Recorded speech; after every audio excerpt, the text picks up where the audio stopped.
We are live. I am here with the lovely Melissa Bird, and people are going to start trickling in, and we'll listen either live or we'll listen later when I send out the full recording.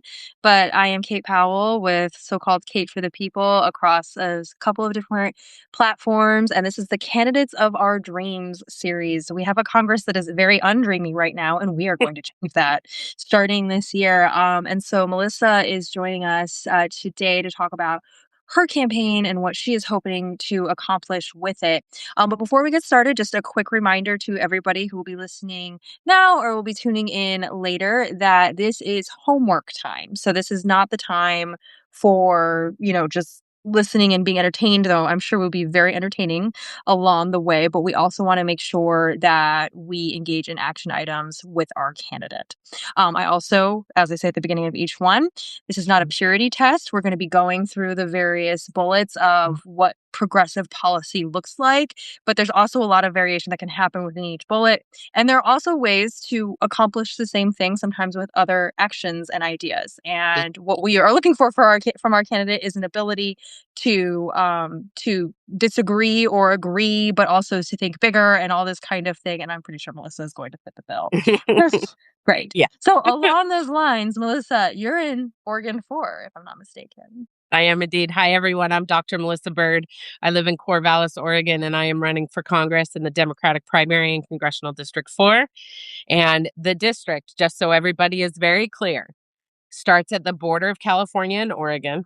It's half of Douglas County, Curry County, Coos County, Lane County, Lincoln County, and Benton County.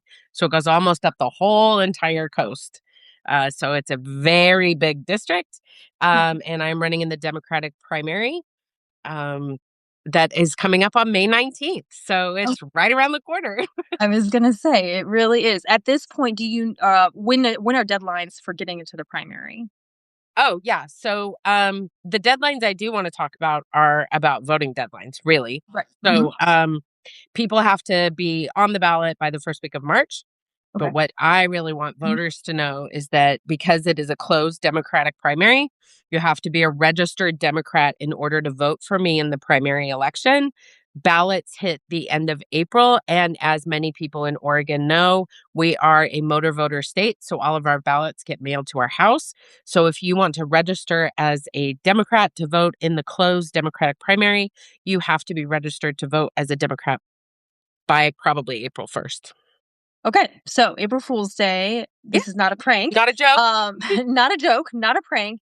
If you want to be in the primary, rather than just the general, you're going to have to be registered with a party. So thank you for explaining that, because every state does it a little bit differently. I'm in open primaries, but you have to pick one state. And so, yeah, it's very fun to figure out everybody's rules. So Melissa, how many people are in your race at this point? Um, the It's 3 or 4 depending on where you're looking. So if you're looking on the state Secretary of State's website, there's 3 of us registered last time we checked. If you look at the Ballotpedia website, there's 3 of us, but 2 of the people are different. So, who knows how many people are running in the primary? Right. You're like, I guess I'm I'll there find out. very consistently. I am there. Right. You're like, I will get my ballot and I know I'm on it, and then we will see who else is on it. Incredible. So thank you for explaining that. This is the part of the interview where I ask, why is Oregon 4 worth the campaigning? Because it is hard work. This is not a glamorous job. I assume that you are not backed by some wealthy donor who is just bankrolling all this. No, okay, just checking. So if that's not the case, then why are you doing this, Dr. Bird? Well, there's a couple of reasons. This is a grassroots campaign. I'm not taking corporate or APAC money, unlike our incumbent. And so I am very much doing this one person at a time, one county, and sometimes one town at a time.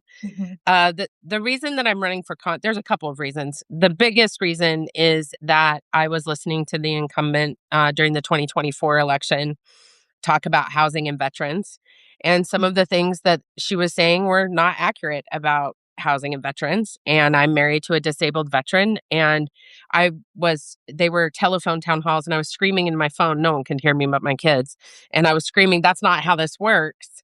And I just thought to myself, someone should really run against her. Right. And then, long story short, a couple weeks later, all of a sudden I was running against her. It's always that Uh, someone needs to do this, yeah, and then you look like in the all of mirror a and you sudden I realize. started having conversations with people and but I will say the other big reason that I'm running, like the real big reason that I'm running is because I think we need people in Congress who know what it's like to raise a family in this economy.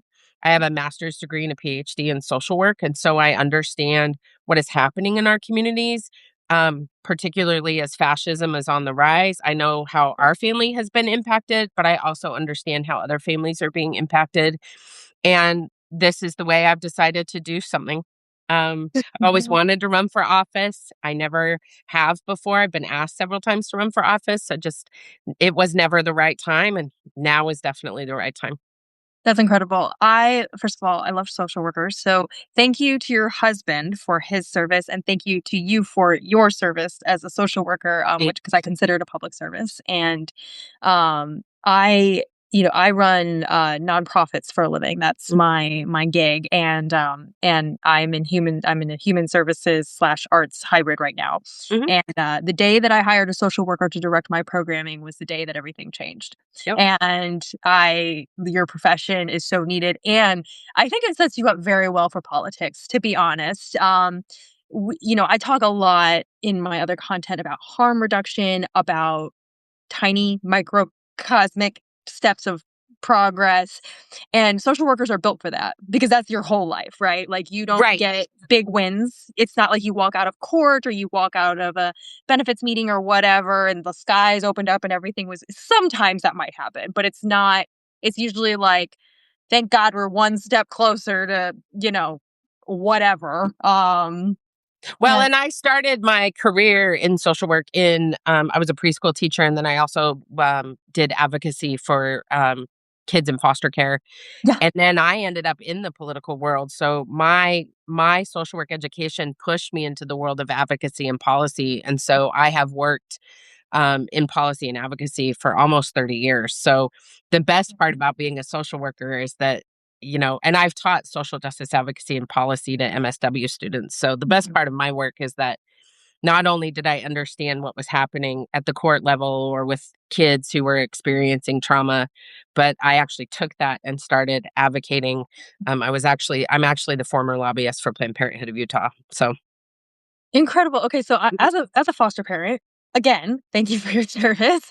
And yeah, you are definitely one of the candidates of our dreams for sure. As far as like you're gonna have that dog in you, and that's gonna be necessary when it comes to going to Capitol Hill and fighting for what we need.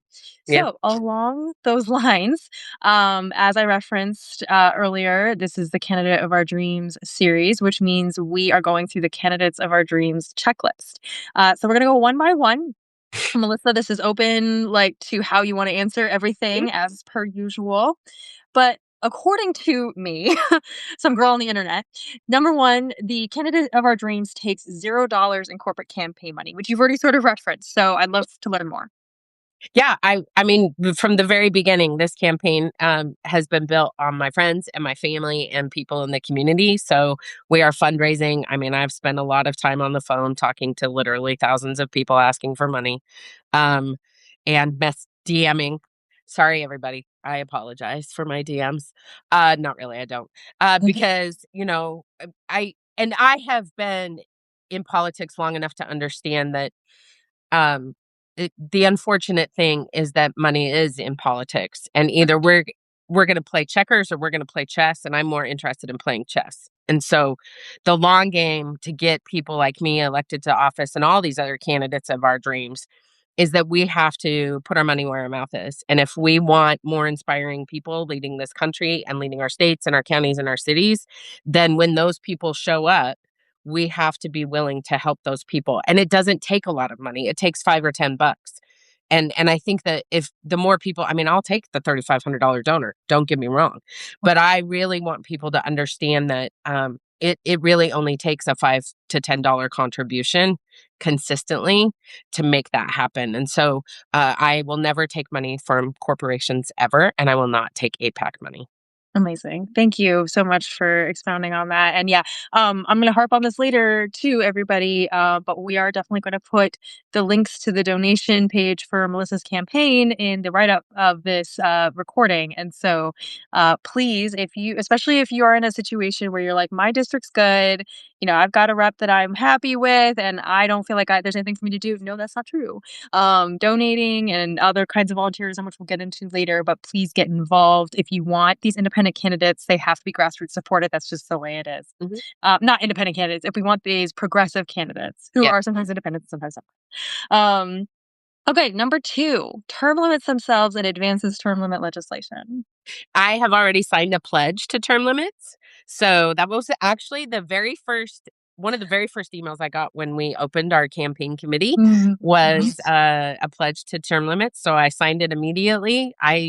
Um, I do not think we need people in office for 20 or 30 or 40 or 50 years. I think that we need people with innovative ideas that come from all walks of life. And I think that because we don't have term limits, we don't have new and fresh perspectives coming into Congress. One of the pieces of research we did was there was an article in the Atlantic that looked at Congress over a 10-year time period, like Mhm. 738 Senate and House members in Congress, and only 13 of those people had ever been from the working class or experienced poverty. And I think that is partly because of term limits. And so we need to stop perpetuating.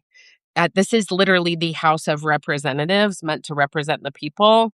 And I'm I am a working mom, you know, who is doing my best to help advocate for our community. And so if we want more people like me in Congress, then we have to term the people. I don't want Yeah, to do this forever. right. I know. That's what I think. Like, people have asked if I'm running, and I'm like, well, it's not happening right now, obviously. When I think about it, I'm like, I 6, Mhm. 8, Yeah. maybe 10 if we're like doing really well. But then I really like I Yeah. got other things to do, and would be your life, right? So what do you think is your ideal like limit? I know that I think you're referring to the US term limits pledge, like the Yeah. Florida State Yeah, and I Congress. think like 6 to 8 years makes perfect sense to me, and Mhm. also, as part of that, if we're committed to term limits, we also have to be committed to mentoring other leaders in the community to help them also see, the joy and the wisdom in serving in public office. People are always like, "Oh my god, it must be so awful," and I'm like, "I'm having a great time. I love this. I love campaigning, I love meeting people, I love hearing people's stories, I love connecting with voters in places in the district who have never had a congressperson talk to them.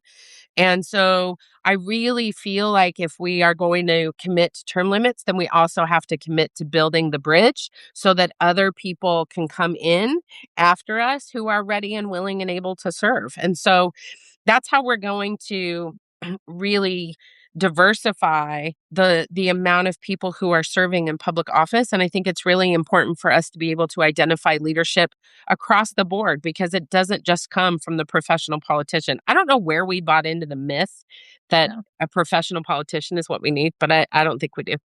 Yeah. No, I completely agree. Awesome. Thank you for sharing kind of like your platform on that.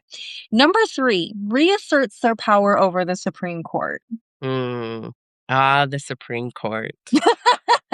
We love him. Oh, the They're so Supreme supreme. Court. Mm.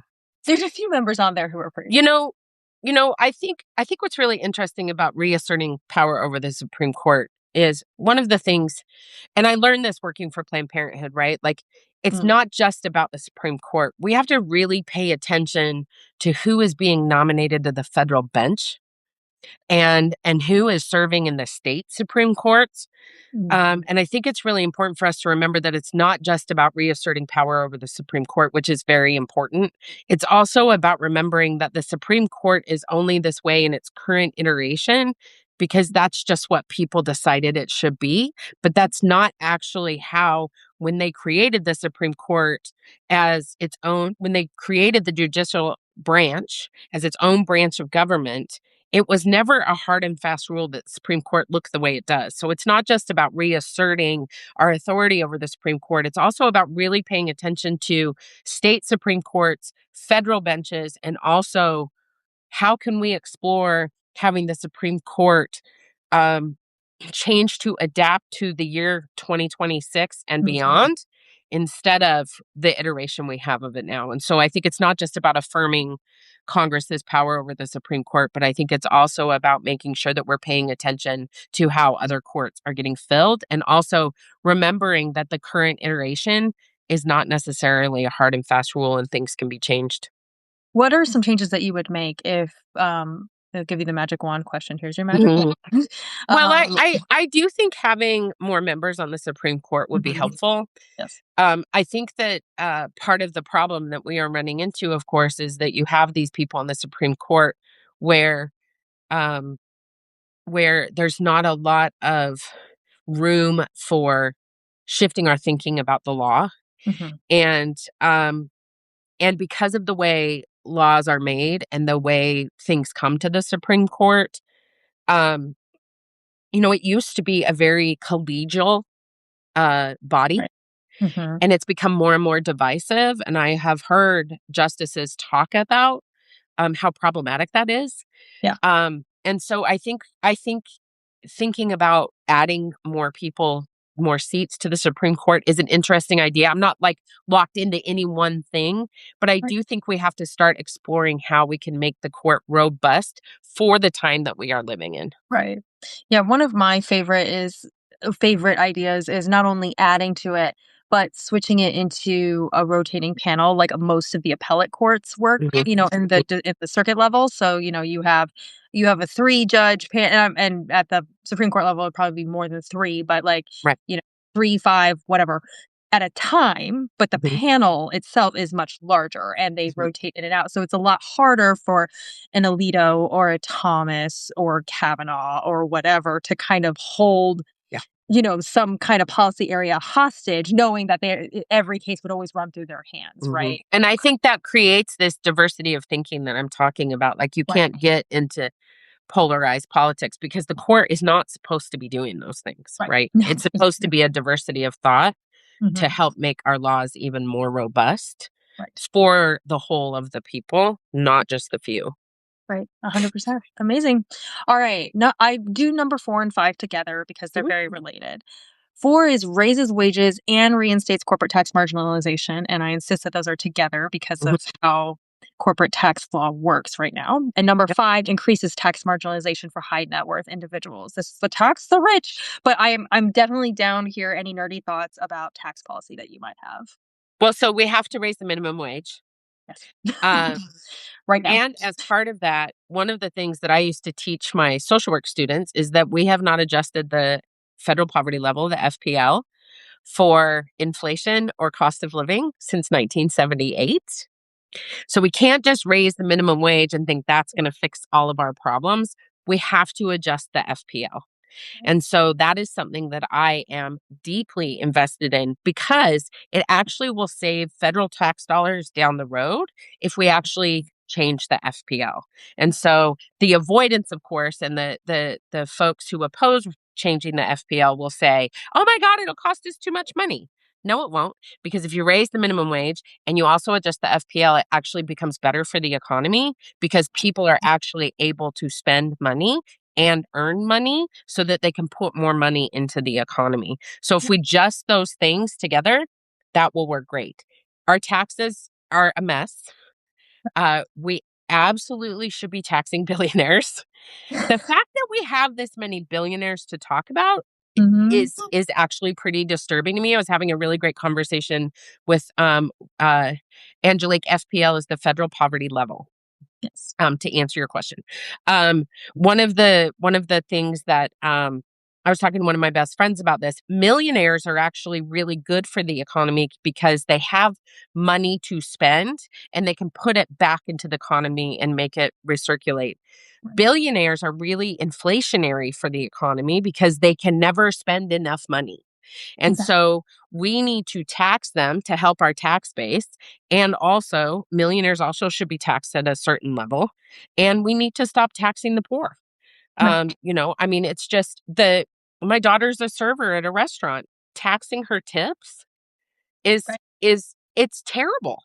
You mean And they didn't get rid of taxes on tips? 'Cause I thought that already. I think they did, but, like, when that first came up, she and I were talking about that, and she's like, Right, "Mom, what am I gonna do?" And I was like, "I don't know."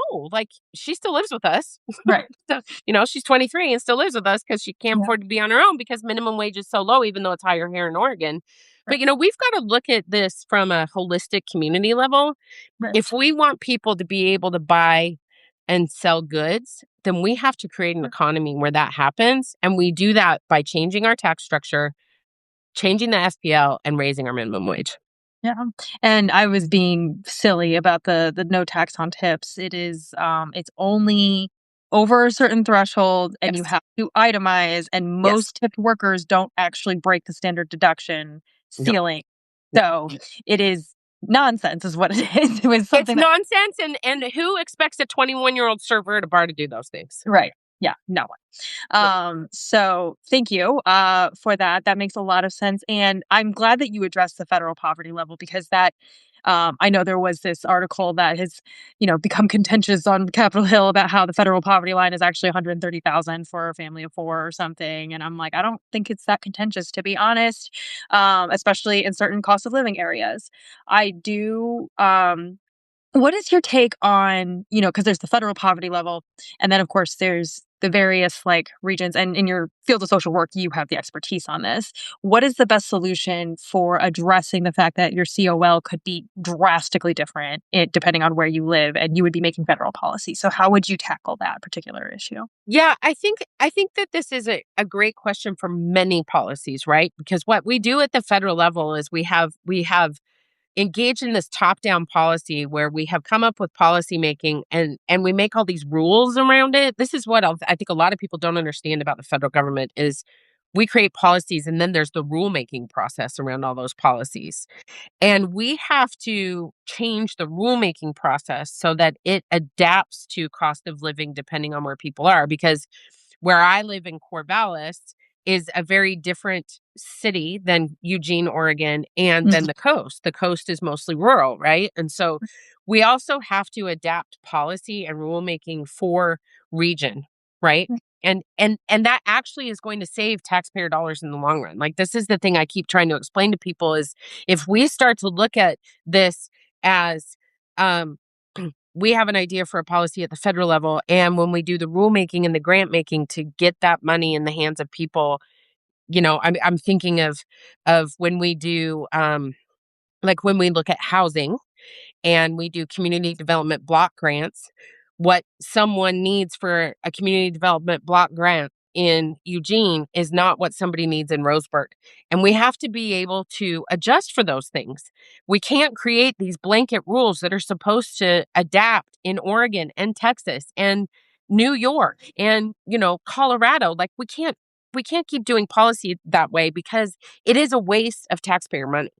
And Right. so we have to be willing to be a little more flexible in the rulemaking and the grant making process so that we aren't so rigid in how people can use federal dollars to actually improve community. And that means we're going to community first and asking community, you can tell I'm a social worker, Yep. asking I the love it. community, what do you need? So that we are able to give them what they need so that people can thrive and have a better life for everybody. Yeah. As a fundraiser, I'm like, when you're talking about, uh, community block grants and community first, it just makes me so happy because as someone I've fundraised at the federal, state, and local Mhm. levels as far as like public fundraising, public institutions, and it can be incredibly frustrating as the higher up you get, especially Yes. to try to like speak your mission, your field, your whatever into this mess of policy. It is kind of a mess. And get that understanding of what's happening at a level where it's like I'm a regional organization right now. So like Yeah. I'm in this tiny little spot in Virginia, and trying to translate that to DC is like it's like playing a game of telephone across three football fields, right? Like Mhm. what the world. So I really appreciate your thoughtfulness on that. And when we get into when we talk about the administrative state, I'm pretty sure we'll have a lot to talk about even more. So I'm really excited to dig in now. But Yeah. before we go there, We have we have another trip through tax land, kind of tax fiscal policy. Number 6 bans stock buybacks. Yes. Like like, no Like right, question. like right now. Like, I Yeah, actually automatically. posted a fairly snarky video because, the incumbent had violated the Stock Act 217 times. And I was like, "You don't have to worry about that with me because I don't have a stock to my name." Right, yeah. That was Like my no. snarky answer. But Right, and also, Congress should not be a route to becoming a millionaire. right. It is a body of the people, by the people, and for the people, and that means all the people, not the rich people. Yeah. Um, and so, yes, I mean, all the restrictions on stock, anything. Like every single um yeah, it's funny. I didn't explicitly name congressional trading, but which I should have. I should have put congressional trading in here as like a thing, but it's become like insane to me because I have problems with, for anyone who's wondering, the stock buyback is where a company buys back its own stock to artificially inflate its price. Yeah, sorry, I went on the tangent about. No. But it's very related though to Mhm, congressional stock trading mhm. because the same, the reason that congressional members are loath to limit the buyback is because they are invested in said companies, and so they are happy to have those companies buy back their own stock. So they hold hands very well. Yeah, sorry, And I didn't mean to not go. at all. Don't no, don't apologize. Because no, because that gets to the deeper issue, and it's something it's, like I've had people who are like, "Hey, I don't necessarily want to ban the stock buyback, but I do want to ban congressional involvement in the stock market or whatnot." And I kind of view it the other way of like, get rid of the incentive really to be Mhm. playing that game, So, but you can go both ways. You can like, I don't care how we attack this problem, like pincer it and like get rid of it, but whatever we do to get like you said, Congress members out of the markets, Well, I because think it's it's a just both and approach, right? right. Like, if you are inflating your stock and Congress is benefiting from you inflating your stock, then what came first, the chicken or the egg, Right, right? And so exactly. I think a lot of policy is actually a both and scenario. I think part of the problem, particularly in progressive democratic politics, is Mhm. we get rigid into this either or scenario, and that is just not how life is. Life is not an either or zero sum game scenario. Life is fluid and it is gray and it is messy, Yeah, and lawmaking is messy. right. It is one of the most beautiful processes. I love lawmaking. I geek Me too. out about Like lawmaking. I it's think it's amazing. And yeah, also, I think that our like these conversations for people who don't, most people don't understand the stock market. They don't understand what these things mean because they don't own stock, right? We were just talking about the average American worker only has like their amount in their retirement is like $955. I can't remember exactly what my campaign mhm, manager was telling me. And I thought, oh my God, I would love to have $900 in a savings account somewhere. I don't have that. I right, don't have retirement. right, And most people don't, right. right? Because they've had to use it for something, Yep, or something has happened, a crisis has happened, and they've had to yep, pull their retirement out to do right, something with it. yeah. Or And I God just think forbid. all of these things are woven together and interrelated, and that's what I want people to understand. I'm leading from this space of understanding of how all these things actually fit together because nothing is exclusive. Yes, I love that. Yeah, nothing is siloed really. It's all very interwoven. Yeah, And I, like you're mentioning all like kind of the possibilities of why people do or do not have retirement. God forbid they might have it, and then some billionaire jacks up the stock market because they have that ability. They're inflationary, as you said, and at the time that they're supposed to retire, it's all jacked up because the yeah, retirements are based on markets instead of on pension funds or something secured yeah, and government based, and it's a mess. yeah. So it's all as you said, you're just saying It's a it's mess. real messy. But I really want to be in the mess. Right, exactly. Well, and that's the thing is I definitely agree. As much as I've like, I've been covering the big beautiful bill last year and then all the appropriations process, and obviously the appropriations process has now entered into this horror story, horror film of the DHS appropriations in particular. So I have wanted to rip every strand of my hair out of my head for like a year now.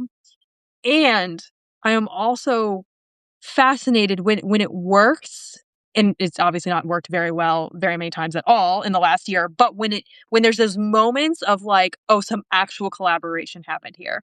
My jaw hit the freaking floor when they said they were going to split the DHS bill from the rest of the appropriations last week. I mean, I was like, Yeah. how? Like it just, or two, I guess it was 2 weeks ago now.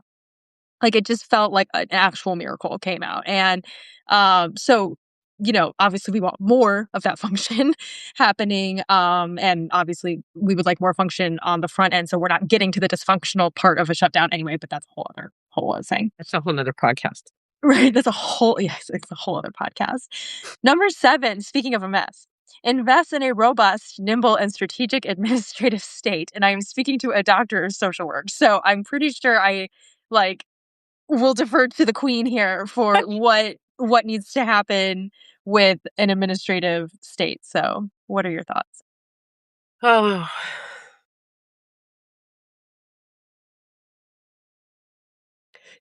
oftentimes when I think about these types of things, I think about our population and our land mass. So when we think about the administrative state and we start trying to come up with ideal policies that we adapt from other countries, for example, Mhm. when we look at administrative states and we try to think about how are we going to do this on this gigantic landmass scale, I wonder, um, I wonder what the questions are that we're not asking. Mhm. And I've thought a lot about how to answer this question when you sent it, like when you gave it to me. Mhm. And I honestly keep thinking, I'm not sure I have all the answers to this. And the reason I don't feel like I do is because we're talking about a federal administrative state with 50 other administrative states, with untold number of county administrative states, with untold number of city administrative states. And if I look just at this district alone, you're talking the the federal government, the state of Oregon, um, 6 different counties in my district, God knows how many cities and towns, right? And, um, and so I think as we think about reforming the administrative state and creating a robust administrative state that is better for all of us, I think we have to stop ignoring what's happening at a city, county, and state level when we think about the federal administrative state. And one of my dreams is I think other countries have really good ideas about how to make this happen. Um, and also, I think that there are some states that we could really learn from who are governing their administrative states are running really well for the majority of people. And we have to stop ignoring those things as we pull in resources to create an administrative state that actually works for the whole of the people. Incredible. Do you have some specific examples of like state policy that you're like, there's some of the gold standards right there? I'm going to do something that I'm sure a lot of people are going to get mad at me about, and that's cool. I grew up in Utah. Okay. I'm okay. No, I'm just kidding. I love Utah. I grew up in Utah as the lobbyist for Planned Parenthood of Utah. I had to fight at the Capitol a lot. Mhm. But Utah is one of the best managed states in the union. Wow. Uh, in 2008, when everyone else was in the red, Utah was not. And I don't love their social policies necessarily. But I will say that the way they run their fiscal operations is some of the best in the union. And I think we could learn from that when it comes to how we spend money. I mean, they're not awesome. I want to be really clear here. They're not like investing in a lot of things that I think are really important, but they still manage to listen At least they did when I was there. I don't know if it's Mhm. like that anymore so much, but because everything has become so polarized. But I think there are opportunities for us to look at how states are really doing fiscally and Yeah. figure out how to adapt that at a larger administrative level. I love when I hear a candidate, anyone really, but a candidate in particular for this Congress that we're trying to fix, talk about, I can disagree with something ideologically, but look at the methodology and go, that is it. If I can just twist the methodology back on you, twist your sword back on you, we've got a winner, like, and I really, really, I'm like tearing up right now. I'm really appreciate somebody who is able to think that wide because we desperately need that as a Mhm. nation. If we cannot figure out how to, um, you mentioned some of the rigidity that we have in progressivism and that we have in extreme conservatism. In Sure. both Yeah. extremes, there's a lot of rigidity. And if we can figure out how to look at if someone is trying to give like a super nuanced approach or whatever of saying what you just said, I really despise the ideology over there, but the way they run that is like a fine-tuned machine, and I really just wanna rip the machine out from underneath that ideology and, put it to good use. If we can take the engine out of the Mercedes-Benz and put it in the Honda Accord so that it's more, practical for the entirety of the union. So But bravo. I Really think love that. I think what's really important for people to realize is that this this what is happening right now, it has to happen. A democracy that is built on genocide and slavery is not a democracy for everyone. It's Right. only a democracy for certain people. And if we are going to allow ourselves to fluidly move through what is happening right now while we are fighting fascism and looking at what our communities deeply need, then we have to be willing to adapt systems that are actually working for people. Mhm. And some of those systems we might not even recognize as something that works for a lot of people. And so that's just how I lead. I lead, and if more, you want someone to vote for, you have to look at how this machine has been operating for this long. Right. Because I'll tell you, running in a Democratic primary as a Democrat primarying an incumbent Democrat is no small task. So, all of you pay attention to all of us who are running in Democratic primaries because what we are seeing across the country is pretty amazing when it comes to those of us who are fighting up against this machine.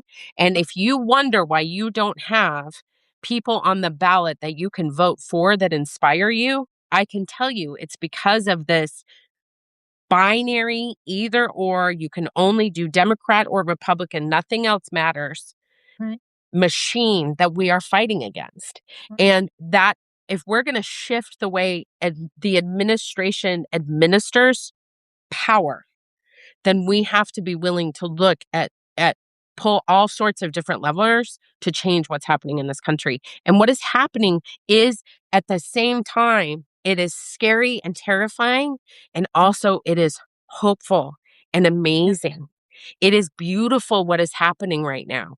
Right. It's terrifying and scary, and what we are doing to other human beings is atrocious. Right. And also, this is creating an opening for all of us to engage. And we've never had a time like this. I don't remember ever there being a time like this in my lifetime, and I'm 51 years old. Right. Yeah. No, agree. I I that is, I think, the dichotomy that I feel like I wake up in every morning where I'm like, I'm about to go do some really cool shit. Yeah, And also I wish I wasn't having to do this because yeah, of the reasons, right? yeah, It's both and. Like I'm talking to people like yourself, like legal scholars, like policymakers and members of yeah. Congress right now, and it's fascinating, Mhm. and the reasons that I'm having to dig in like that are heartbreaking and Yeah, awful. So yeah, yeah. no, but I again, I love the fact that you're able to hold both and. You've Mm, mentioned the both and, thank you. the dichotomies, the whatever over and over and over again, and it's really helpful for these moments because otherwise we won't survive them. So, Nope. um, Number 8, advances universal healthcare and education. Absolutely. Like, hello. Like, Medicare for all is really important. I also had a really fascinating conversation when I was down in Bandon this last weekend. I met with someone, a doctor. He's a doctor of physical therapy, and we had also a native man, really incredible. He was so cool. We had this really long conversation where I asked him, I was like, well, what do you think we need when it comes to healthcare? Right? What do you think we need? And he said, absolutely, we should have Medicare for all. And I was like, well, no kidding. And also, we had all these other conversations about what it would mean concierge services for rich people already exist. Like the Right. concierge medical system is already there. Um, and so how are we thinking about making sure that we are all getting the care? And I have to tell you, when we really look at Medicare for all, we also have to look at, again, how are we looking at the system? I was listening to one of the congressional hearings from last week. I can't remember who the representative was that was talking to, I think it was United Healthcare, but I'm not 100% sure about that. So I could be misquoting myself. But one of the big healthcare, One of the big ones. Yeah. who they were like, so you own the medical system. Yep. You own the insurance system. Yep. You own the prescription system. Yep. So you own all of these systems, which means you're just folding more and more money on top of yourself. And we have to stop that. We can't just do Medicare for all and say everybody's got insurance. Yay! We have to do Medicare for all, and Right. we have to look at how our health hospital systems are serving people in rural areas. That is the biggest concern of people in the rural parts of this district. Right. So again, we have to stop looking at our elected officials and our candidates and thinking that they have to have one right answer to a problem, because that is not where we live in 2026. We live in a place where we have to do Medicare for all, and we need to look at how insurers are using AI to deny people their benefits. AI should not be deciding whether or not I get a mammogram or a mastectomy or cancer treatment for uterine cancer. That is crap. Right. That is some BS that we have got to look at. So absolutely Medicare for all. I don't remember what the second part of your question was, but and Education. oh, yeah. Okay, let's talk about education for just a second. Speaking of education, I have a teenager who's trying to be like, Mom, can I go do this? Right. While Yeah. I'm talking. Parenting. Education. A couple things. I have taught every level. I skipped high school, but I have taught preschool all the way up to college, master's level students. Okay. I was in we used to call it a behavior disorder unit in an elementary school when I was getting my degree. I've worked with teenagers. Teenagers are hard to work with. But I taught preschool for years. I've taught college. I've taught all these different levels, right? And um, there's a couple of things about our education. Student loan debt should not be like this. It wasn't like this when I was in college. There's just no reason for it other than, again, corporations driving up this cost because universities have become ivory towers of corporations, right? And so we really need to be looking at how are we looking at student loan debt? How are we educating people in general? How are we making sure that community college is free? Like, how are we adapting so that community college is subsidized for people? How are we free preschool for everybody and paying preschool teachers a living wage? Because let me just say, I quit teaching preschool because I couldn't live on $7.22 an hour. Right? I couldn't, it was my favorite. Oh my God, I loved my job so much. Besides my lobbyist job with Planned Parenthood, that was my favorite job. And our educators deserve way more when it comes to what they are getting paid.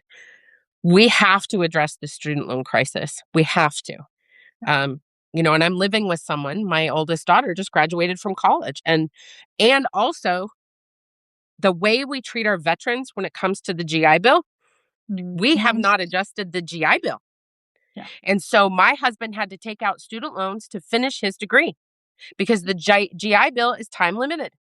They promised my husband a free education, and it was not free by any extent of the imagination. So it's not just about dealing with student loan debt and taking away student loan debt. It's also looking, again, how are we looking at the Mhm. system of pushing people through a 4-year institution, which really takes 5, 6, or 7 years if you're a disabled veteran or anybody with disabilities?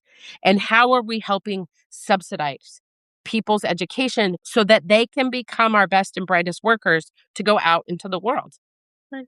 My younger 2 kids are in high school. One of them is not going to college. She's becoming a welder, actually. So, also, how are we invested in the trades? And how are we investing in helping people with disabilities get the kind of education that they want so that they can also work? I am, like, so starry-eyed right now. It's like all the things that I think about, I'm like, "We should have this and that and whatever." Yeah, it's, like, all just coming out of your mouth, and we did not rehearse this, y'all. So, Nope. I did not plant these things into Melissa's head. Melissa is the most overqualified candidate for Congress there ever was. Um Number 9, so that we can start to land this plane, especially to get to people. I think people are really excited based on what I'm seeing in the comments and the little hearts that keep coming up. So they want to support you. But I wanna get to this last one because I think it's very important. Commits to multilateral, non-interventionist foreign policy. Oh, yeah. So, uh, yes. Yeah. That's how I feel sometimes. I'm just like, "Okay, how long do we have here?" What's been really interesting, particularly watching what's happening in the Middle East, especially with Israel and Gaza. Um, so my husband is a Cold War trained Army veteran who served in both Kosovo and Iraq. And we've had some really long talks about what's going on. Yeah. And I will be very candid that 2 years ago, my answer to this question would have been very different.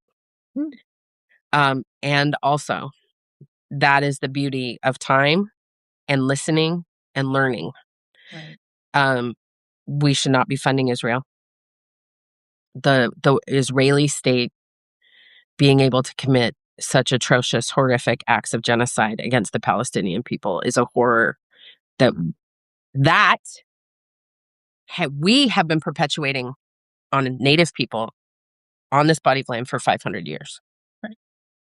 So it's not surprising that that is the policy of this country Right. because it's what we have always done to people here. Right. We, as a body, Congress absolutely must take back its war powers. Yes. We have to acknowledge that the United States of America is an imperialist democracy. Mhm. This is just what this country does.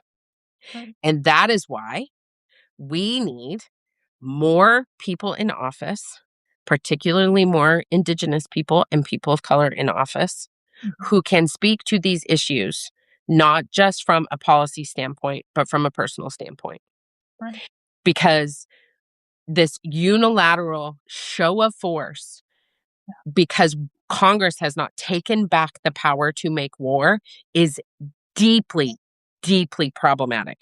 Yes. One person should not be able to make the decisions to go after Venezuela, to attack Greenland, which, by the way, to all my white friends who are watching this, those are Indigenous people. Thank you. Oh my gosh, thank you for saying that. I And this is what's so important to me, Kate. yeah. This is what's so important. The reason we are attacking those two countries in particular is because of the minerals that are there that we need for AI, Yes, for AI data centers. correct. That is why we're doing this. And because they're Indigenous people. This is the same problem with ICE. Right. ICE has been doing what ICE is doing for 500 years. We have been practicing this on brown people for 500 years. And so we have to talk about not continuing to fund a genocide in the Middle East and also in Venezuela, in Greenland. Congress must take back its powers to make war. Right.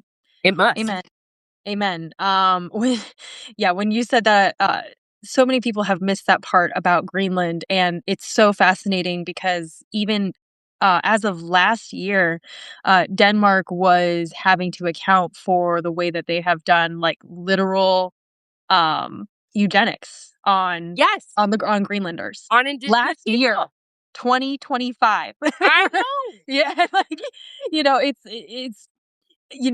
imperialism did not has not died, and it is. Oh God, no. I think with ICE, what we're seeing is the sword being turned back on us, right? Like Yeah, now it's us being like just the collective modern body. yeah. Like you said, it's like before it was the INS, before it was something else, before that it was just like our army, Before that, right? it was the United States Army. Right. Yeah. Exactly. So we've been doing this forever, Hmm. and it's time to reimagine. I've been talking a lot in the last couple days even, and it's been contentious and it's been a hard conversation, but about what does immigration look like moving forward? What does an immigration system, Well, I'll look tell like you right things. now? It looks like people not staying. This is not America. Right. Yes. Please stop Are saying you that. kidding? Right. Yeah. Yes, it It is. it is. It It is. so Yeah. is. Right. And we've had moments, right? We've had like bright spots. And like I don't want to diminish those things, because and what I like about them is that it tells us that like it's always been possible, right? It's always been possible to do Yeah. something different, but without a major force of will, like it's just not going to become a policy, right? Mm. It'll always be an exception. Yes. I was speaking yesterday about Francis Perkins Mhm, and FDR's labor secretary, mhm. very much pushing a progressive immigration agenda. And then Yeah. what happened? INS was taken away from her, put with the Department of Justice, and we got on the road to where we are today.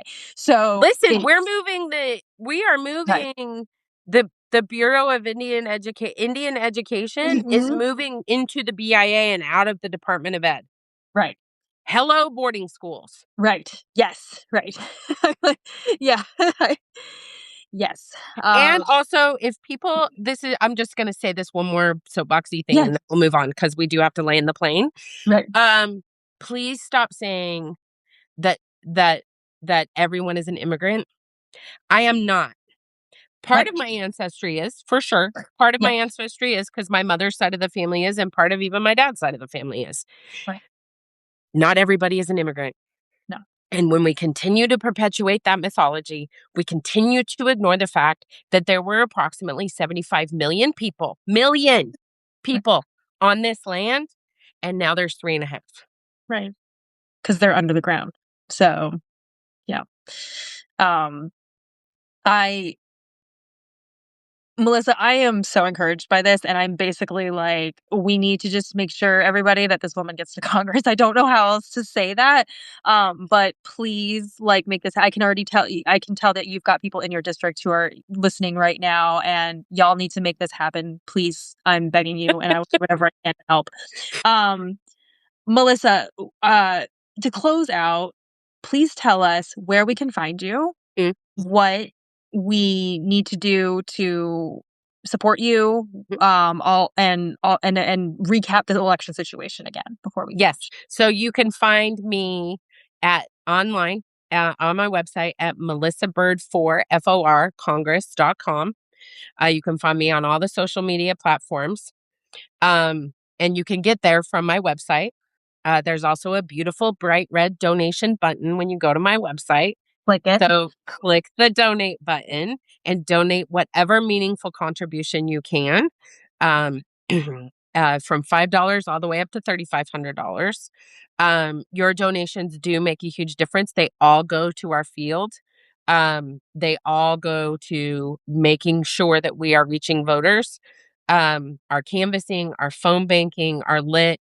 Um, those things cost money and they're really, really important. So go ahead and smash that donate button. And also, please follow me on social media because also following me on social media means that I get bumped up in the algorithm. And so we're playing games with the algorithm all the time, as we Okay. all know.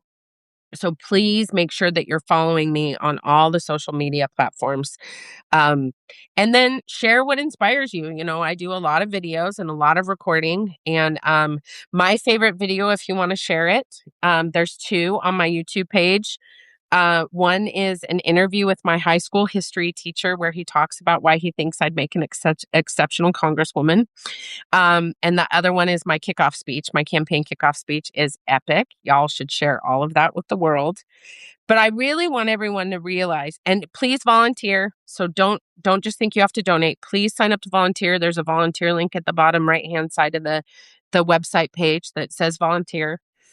We need volunteers from all over, because y'all can phone bank. Um, but what I really want you to realize is that every little bit counts. So the biggest ask I have, especially for people who live in Curry County, Coos County, Douglas County, Lane County, Benton County, and Lincoln County, is I want y'all to say my name. Say my name to everyone. Have you heard about Melissa Bird? Do you know about Dr. Melissa Bird? Do you know about Melissa Bird? Melissa Bird is amazing. Right. Say my name at the grocery store, at the gas station, at the hotels, at the libraries, at the Right. coffee shops. Tell everybody that Yep. I am running, because the more of you that do that, the more likely it is that I'm going to win, because people vote by name. Yep. And the word is the bird is the word. Amazing. That's the perfect ending. Melissa, I am so excited for your candidacy. I will put all the dates to the election. Like you said, April 1st is when you have to register as a Democrat to be in the closed Democratic primary, which is going to be in May. And we need to get this lady through the primary and off to the November 3rd general election, where she will be victorious, I am sure. So, Melissa, thank you so much for joining me this evening. And everyone, have a great night. Look out for the links and the action items. We're going to get Melissa to Congress because she is the candidate of our dreams. Thanks, Kate. Have a great night. Yes. You too. Bye bye. Bye.